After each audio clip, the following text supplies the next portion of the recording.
बाड़ू गम ए सनम बाड़ू बेरहम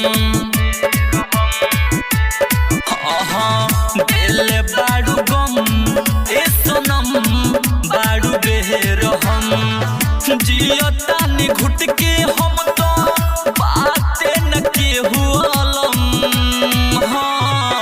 दिल बाड़ू गम ए सनम बाड़ू बेरहम दिल बाड़ू गम ए सनम बाड़ू बेरहम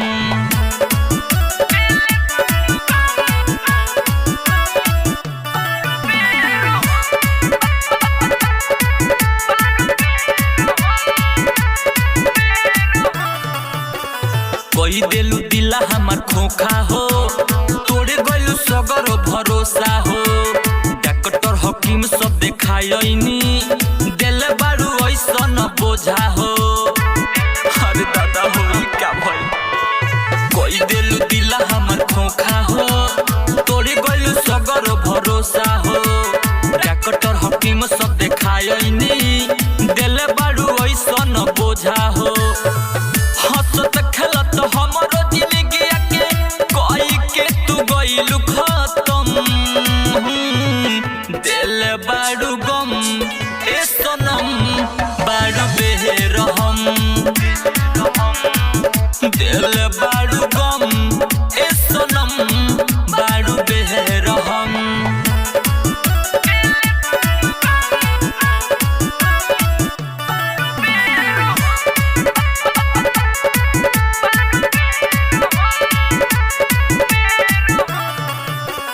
याद तो हर भूलियो न पाई हो खाना पीना ठीक से न खाई हो धोनी धनंजय के छोड़ गइलू पागल के भेष बनाई हो।